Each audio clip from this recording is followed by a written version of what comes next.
ये मन और शरीर लहर है और आत्मा है सागर।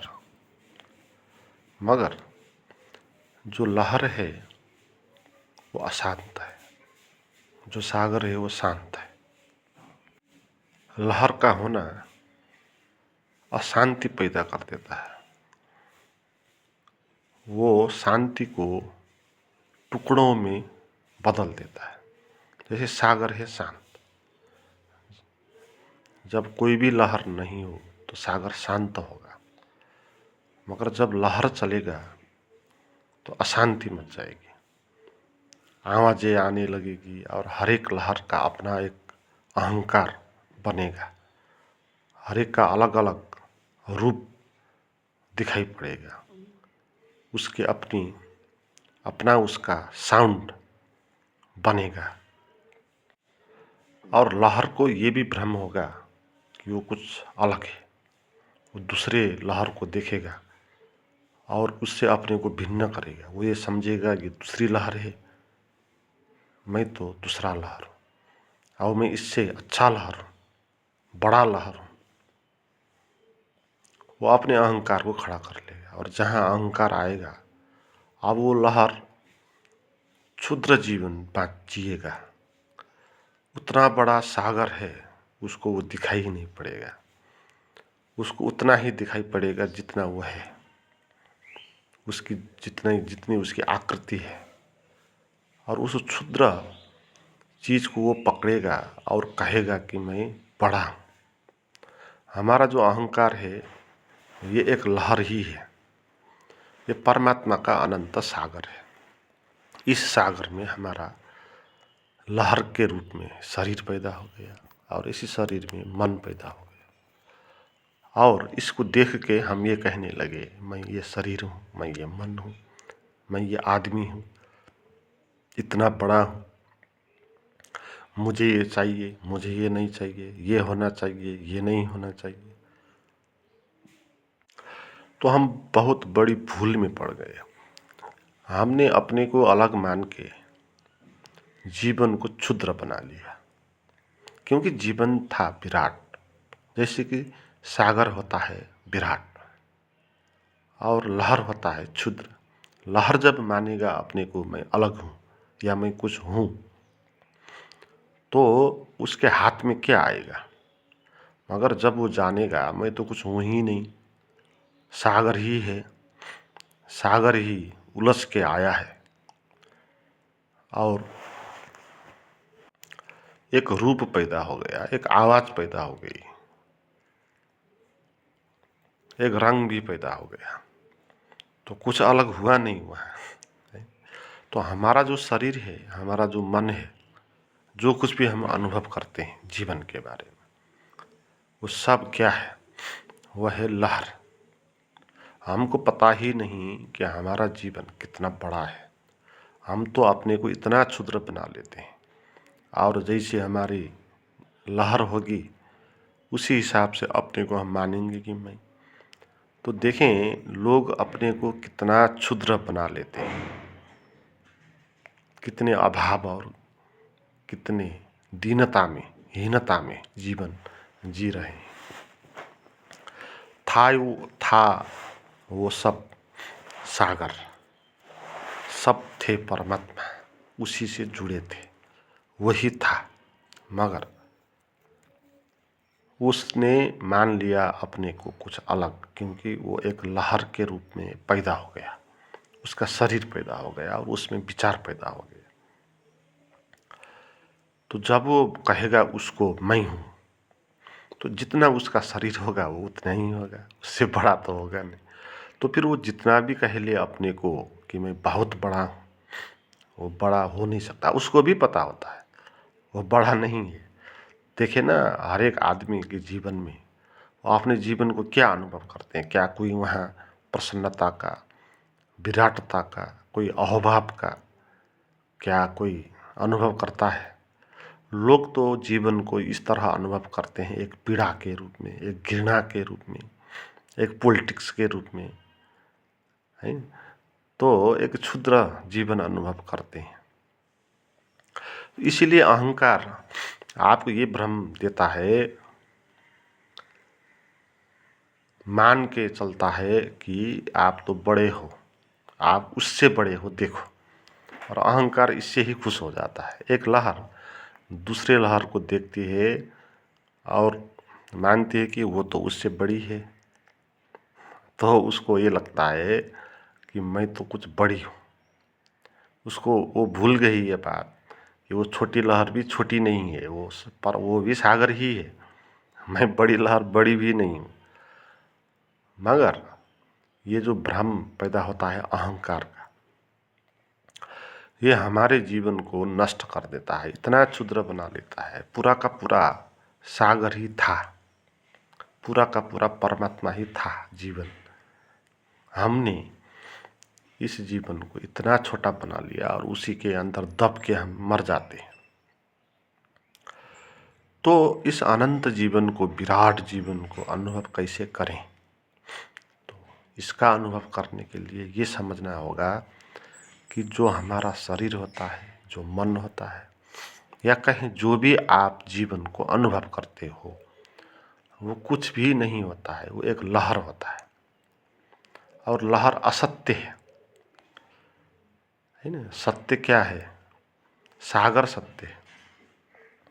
इसी लहर उठती है, विलीन हो जाती है, सागर जस का तस रहता है।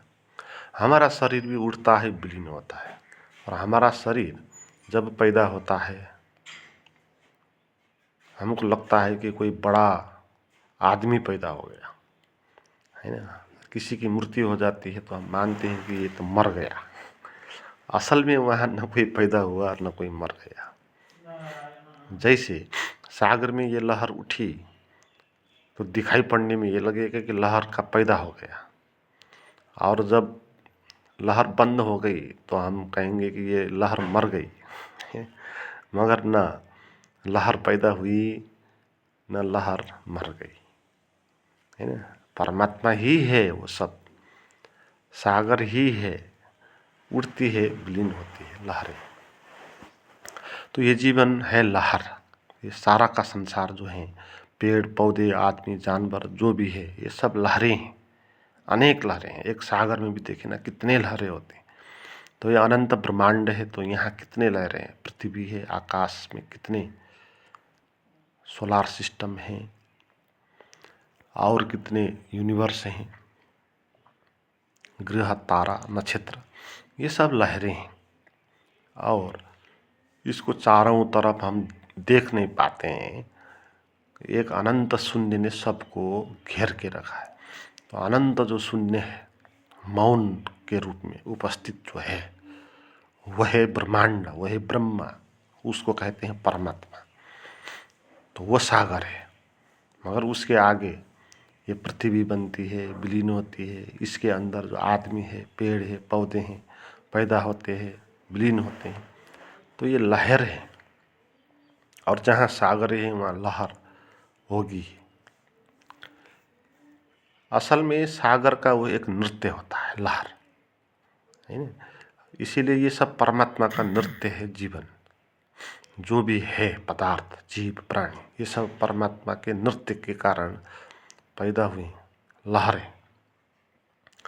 मगर जब लहर पैदा होती है तो लहर के भीतर, अब चेतना तो सभी जगह है, परमात्मा का तो वह स्वभाव है।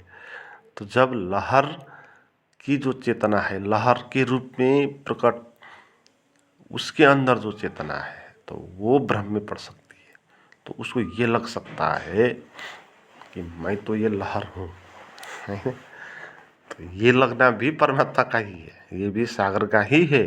अगर लहर को लगता है मैं अलग हूँ, तो वो भी सागर का ही स्वभाव है ना। तो उसका स्वभाव एक टुकड़ा बन के आया। तो इस तरह भ्रम पैदा हो जाता है लहर को, जीव को, शरीर को। शरीर दिखाई तो पड़ता है अलग, उसका अलग हाथ पैर है, अलग तरीके से वो सोच सकता है, अलग तरीके से भूख प्यास का अनुभव कर सकता है, पीड़ा दर्द का महसूस कर सकता है। तो उसको ये लगता है कि ये कोई, मैं कुछ एक चीज़ हूँ अलग, जिसको ये सब हो रहा है, मगर हम उसके पीछे जो सागर है उसको देख नहीं पाते। हमारी दृष्टि इतनी छोटी है, जैसे लहर की दृष्टि इतनी छोटी होती है कि वो उतना बड़ा सागर को देख ही नहीं पाती। वो जुड़ी भी है वहाँ, इसका अर्थ अलग है ये भी नहीं। उसके साथ अगर जुड़ती नहीं तो लहर बनती ही नहीं। हम भी परमात्मा के साथ जुड़ते नहीं तो हमारा शरीर भी पैदा नहीं होता। तो हमारे शरीर को, हमारे मन को अभी भी लगातार परमात्मा के साथ जुड़ा हुआ है, नहीं तो हम हो ही नहीं सकते। मगर इस भ्रम के कारण ये दृष्टि उछली हो जाती, ये दृष्टि दूर के बारे में देख नहीं सकती। तो लहर जितनी बनी, जितनी फीट की बनी, तो वो वहाँ तक देखेगी अपने को जहाँ तक वो अलग आकार की है ना? उससे नीचे वो जाएगी नहीं, जहाँ साग के साथ उसका जुड़ाव है तो वहाँ वो पहुँचेगी नहीं। उससे ऊपर ही देखेगी। वो उसको कहेगी कि वो उसका पैर है ना, तो उसका वो सिर है, तो पैर से सिर तक है ना। मगर पैर के नीचे जो खाली जगह है, जहाँ वो कहेगी कि यहाँ से मैं शुरू हुआ, तो वहाँ क्या अलग है, वहाँ तो जुड़ा हुआ है। और उससे नीचे उसकी दृष्टि जाती नहीं, क्योंकि वो अपने को अलग मानती है। तो अलग मानती हैं तो उसको फिर दूसरे से अपने को भिन्न करना होगा। तो सागर से भी अपने को भिन्न करना होगा ना। अगर वो अपने को मैं कहती है तो उसको ये भी कहना होगा कि ये सागर मैं नहीं हूँ, है ना। तो इसीलिए सागर के साथ वो अपना संबंध कट कर देगी, मान्यता से, वास्तविकता से अलग तो होगी नहीं, है ना। और अपने को वो तभी खड़ा कर पाएगी जब सागर को वो अवॉइड करेगी। तो जान के हम परमात्मा को अवॉइड कर रहे होते हैं, नहीं। क्योंकि परमात्मा को अगर हम मानेंगे तो हमारा अहंकार बचेगा नहीं। जब लहर को सागर दिखाई पड़ेगा, या वो जब मानेगी सागर हूँ, तो वो फिर कैसे कहेगी अपने को मैं हूँ। उसका तो अहंकार खत्म होता जाएगा, है। तो इसीलिए आदमी भगवान को नहीं मानते, परमात्मा को नहीं मानते।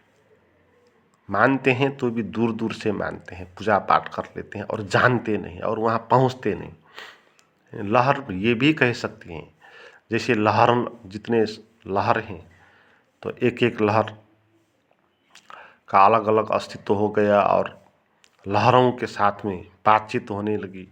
और एक लहर दूसरे से कहती है कि मैं हूँ, मैं बड़ी हूँ तुझसे, तू मेरा बेटा है। छोटी लहर को वो कह सकती है तू मेरा बेटा है। और लहर के भीतर से लहर पैदा हो सकती है तो उसकी शाखाएं निकल सकती है, तो उन शाखाओं को कहेगी कि तू मेरा बेटा है। तो इस तरह वहाँ समाज बन जाएगा, देश बन सकता है, राजनीति बन सकती है। और ये सारा का सारा संसार पैदा हो सकता है। तो वो लहर अपनी लहर को बनाने के लिए दूसरे लहर को भी स्वीकार करेगी, मगर उससे अपने को बड़ी मानेगी, मगर दूसरे का अहंकार को स्वीकारेगी। और उस लहर को अब वो दिखाई पड़ेगा जो है ही नहीं। वो समाज दिखाई पड़ेगा, वो संसार, वो देश, वो परिवार, बाल बच्चे, है ना, उसके अड़ोस पड़ोस के लोग, लहरें, ये सब उसको दिखाई पड़ेगा। ये उसका संसार होगा मगर जो है सागर, जो एक है विराट है, वो उसको अनुभव कभी आएगा नहीं। और एक बिल्कुल काल्पनिक दुनिया में वो जिएगी। और बुढ़ी होने लगेगी, विलीन होने लगेगी तो एकदम घबराएगी, फिर मर गई। और एक लहर दूसरी लहर को देखेगी, विलीन हो गई, तो फिर उसका वो काश क्रिया करेगी, रोने धोने लगेगी कि है मेरी माँ मर गई, मेरा बेटा मर गया, इस तरह रोने धोने लगेगी। तो ये सारा जो संसार है ये सब भ्रम है, वास्तविकता कुछ भी नहीं है इसमें। ये सब लहरों की कल्पना है। कल्पना कर लिया पहले कि मैं हूँ कुछ, अलग, भूल गई सागर को, और अपने को अलग मान लिया और दूसरे को दिखाई दे दिया तो दूसरे को मानेगी वो भी अलग है, और दूसरे के साथ उसका रिलेशन बन गया। फिर कौन बड़ा कौन छोटा, कौन माँ कौन बाप, कौन गुरु कौन शिष्य ये सब आ गया। और एक छोटी, इतनी छोटी जीवन, इतना छोटा जीवन उसके हाथ में आ गया, और वो भी वास्तविकता का नहीं। ये अद्भुत बात है। एक तो जीवन बहुत छोटा मिला उसको, क्योंकि वो लहरें शाश्वत तो नहीं है ना, कभी वो विलीन हो सकते हैं। तो हमारा जीवन जो है वो भी कभी खत्म हो सकता है, कभी हम मर सकते हैं, और ज़्यादा से ज़्यादा हम कितने साल जी सकते हैं। और बहुत अनंत इस दुनिया में, अनंत समय में हमारा कोई 60-70 साल का जीवन कोई बड़ा नहीं है, एक लहर उठने और विलीन होने जैसा ही है। तो इस छोटे से जीवन में हम जिएंगे पहले, जबकि अनंत समय का जीवन हमारे पास था, और उसमें भी सत्य में नहीं जिएंगे, उसमें भी कल्पनाओं के दुनिया में जिएंगे। संबंध, इष्ट मित्र, परिवार, देश, आफंत, पराई, शत्रु, मित्र तो लहरें एक काल्पनिक संसार का निर्माण कर सकती है। तो यही काल्पनिक संसार में हम जीते, मगर इसमें हम लगातार उसको अवॉइड करते रहेंगे, सागर को, परमात्मा को, है ना। दूर से हम पूजा पाठ करेंगे, ये अद्भुत बात है। और लहरें में भी कई लहरें ऐसे होंगी जो जानेगी मैं तो सागर ही हूँ, मैं कुछ अलग लहर नहीं हूँ, तो अपने पर वो हंसेगी। तो कोई संत टाइप की लहरें भी हो सकती हैं। तो वो संत टाइप की जो लहरें हैं वो दूसरों को, लहरों के समाज को प्रवचन दे के, वो शास्त्रों को लिख के वो बता देगी, इन्फॉर्मेशन दे देगी, भाई हम तो लहरें हैं, हम तो कुछ नहीं हैं, केवल एक सागर है। हमने अपने को मान लिया कुछ अलग है। इसीलिए अपने को छोड़ो और सागर को पकड़ो, सागर के साथ समर्पित हो जाओ। तो इस तरह वो शिक्षा देगी। और जो बहुत तरह के लहरें हैं जिनको इससे कोई लेना देना नहीं, जो अहंकार को बड़ा करना चाहती हैं, ऐसे लहरी हैं, तो पद प्रतिष्ठा चाहती हैं, पैसा कमाना चाहती हैं, तो वो लहरें उस बात को जानेगी नहीं, उसको फुर्सत भी नहीं होगा। मगर फिर भी उसको ये बात तो पता होगा कि वो एक दिन मिटेगी, वो दूसरे को भी देखेगी, दूसरी लहरें को वो भी मिट रही है। तो वो फिर एक विश्वास कर लेगी भगवान का, हाँ एक भगवान होता है, एक ऐसा सागर होता है ना। देखा तो हमने कभी नहीं, और हम देखना भी नहीं चाहते, मगर ठीक है, एक होता है, होना भी चाहिए, क्योंकि अगर वो है तो मुझे कृपा कर सकती है, तो मैं उसका पूजा पाठ कर लूँ। तो उसका वो मंदिर बनाएंगी लहरें, सागर का मंदिर बनाएंगी, और उस मंदिर के आगे पूजा पाठ करेगी, वहाँ माथा टेक लेगी, है ना। मगर ये सब उसके कल्पनाओं के ही है। ये उसका भगवान भी कल्पना का भगवान हो गया, उसका पूजा पाठ करने का तरीका वो भी कल्पनाओं का हो गया। लोग देखे ना कितने तरह के धार्मिक होते हैं और कैसे कैसे अनुष्ठान करते हैं भगवान को खुशी करने के लिए। तो ये सब स्वप्न में चल रहा है, सब लहरें सब स्वप्न देख रही है, वो जागना ही नहीं चाहती। तो अगर जानना हो जीवन के सत्य को, हमको उन्हें जागना है, जाग के जीवन को देखना है। तो हमको ये देखना है स्पष्ट कि जो भी हमारा शरीर और मन है वो कुछ भी नहीं है, केवल लहर है। आप देखें ना, हमारे मन जो होते हैं ना, वो क्या लहर नहीं है। हमारे शरीर को देखे, क्या वो लहर नहीं है? क्या वो पहले था? पहले नहीं था। जैसे लहरें पहले नहीं होती, शाश्वत नहीं होती ना, वो पैदा होती है। जब हवाएं चलती हैं तो लहरें पैदा होती। ऐसे हवा चली और आपका शरीर पैदा हो गया माँ बाप के कारण। तो ये शरीर फिर एक दिन मर जाएगा, ज़्यादा से ज़्यादा इसका उम्र कितना हो सकता है, 80 साल, 90 साल। तो क्या ये लहर ही नहीं हुआ? और इसमें जो शरीर में पैदा होते हैं भाव, कभी भय का, कभी लोभ का, कभी काम का, कभी क्रोध का, ये जो विचार आते हैं ना इस शरीर में, क्या वो लहरें नहीं है? क्या वो आते जाते विलीन होता है, उठता है, विलीन होता है? आपके मन में क्रोध पैदा हो गया, पहले नहीं था, अचानक पैदा हो गया लहर के रूप में, और फिर सदा भी नहीं रहेगा, फिर वो चला जाएगा। तो ऐसे ही काम वासना के विचार आ गए, भाव आ गए, तो आए गए, तो आएंगे जाएंगे, उठेंगे वहाँ। तो क्या ये सब लहरें नहीं है? जो चीज़ आएगी जाएगी वो लहरें ही होगी, वो शाश्वत हो नहीं सकती। तो आपको देखना होगा कि आपके भीतर परमात्मा का स्रोत को, जैसे उस लहर को देखना होगा, वो उसके भीतर गहरे में जाना होगा, नीचे जाना होगा ना, है ना। जितना नीचे जाएगी उतना वो पाएगी कि सागर है, सागर के साथ जुड़ी है। अगर जितना ऊपर चढ़ेगी, सर पे आएगी, उतना उसको अहंकार होगा, है ना। क्योंकि वहाँ से दूर, उस बिंदु से दूर आ गई जहाँ वो सागर के साथ जुड़ी थी। जुड़ी तो वो सर पे भी जुड़ी ही है ना? मगर उसका जो आकार है भिन्न आकार दिखाई दिया ना, तो भिन्न आकार उसका लंबा दिखाई दिया। तो ऊपर चढ़ेगी, वो ऊपर जितना चढ़ेगी उतना वो भिन्नता का महसूस करेगी, अपने अहंकार का महसूस करेगी। इसलिए आदमियों का अहंकार होता है सर पे, है ना, सर पे होता है अहंकार। और हृदय जहाँ कहते हैं वहाँ परमात्मा के साथ जुड़ा होता है, नीचे होता है, जहाँ नाभि होती है, तो उस केंद्र में उसका साथ जुड़ा होता है अस्तित्व के साथ।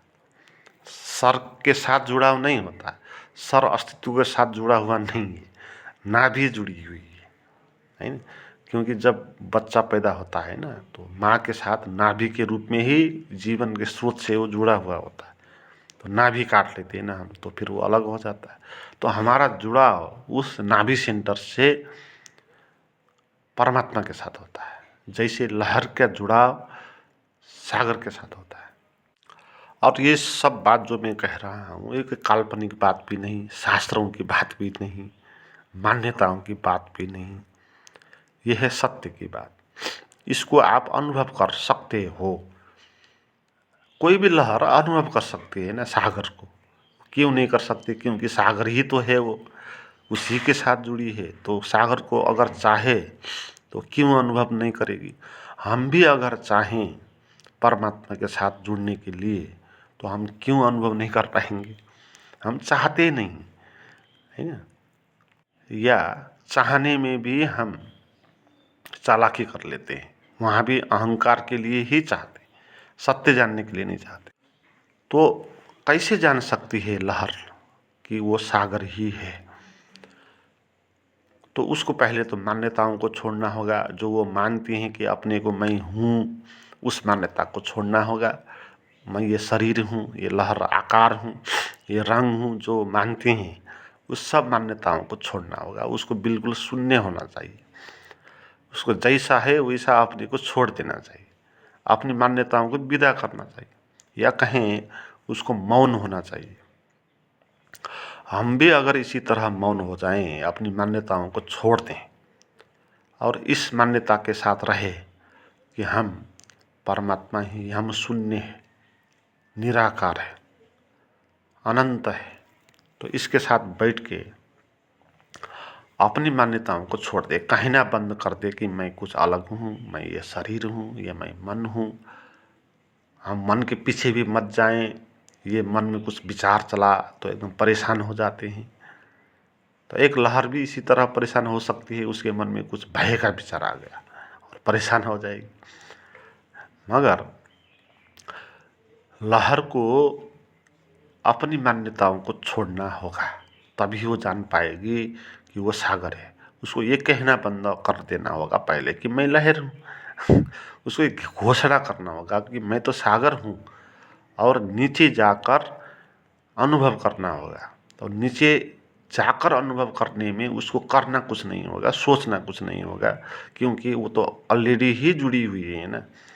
उसको कुछ भी नहीं करना होगा, बस केवल एक समझ चाहिए लहर को, है अपनी मान्यताओं को छोड़ने की समझ, बस इतना है। मान्यताओं को पकड़ के रखी है ना वो मैं लहर हूँ, इस नाम की लहर हूँ, मेरा नाम राम है, मैं राम नाम की लहर हूँ, इस मान्यताओं को पकड़ के बैठी है। इस देश का हूँ, इस जाति का हूँ, इसका माँ हूँ, इसका बाप हूँ, इसका बेटा हूँ। तो इन सब मान्यताओं को छोड़ के जब लहर चुप हो जाएगी, है ना, चुप हो जाएगी तो लहर को अनुभव होगा ही, क्यों नहीं होगा क्योंकि तो सागर ही है ना। तो हम भी इसी तरह चुप हो जाएं, अपनी मान्यताओं को छोड़ के शांत होकर बैठ जाएं। तो शरीर को छोड़ दे, शरीर भाव को छोड़ दे, कहना बंद कर दें, जैसा है उसको छोड़ दे, तो हमको तुरंत ही परमात्मा अनुभव में आ जाएगा। क्योंकि परमात्मा के साथ हम जुड़े ही हैं, जिस तरह सागर के साथ लहर जुड़ी ही है। तो आज के लिए इतना ही। कुछ नए मित्र हैं जो कुछ इस तरह के परमात्मा के साथ जुड़ने के अनुभव करने के लिए कुछ प्रैक्टिस करना चाहते हैं मेडिटेशन का, तो उनके लिए प्राइवेट मेडिटेशन मेरे पास हैं, वो आप ले सकते हैं। उनके लिए आप मुझे चैट करें, उसका नंबर और लिंक डिस्क्रिप्शन में दिया हुआ है।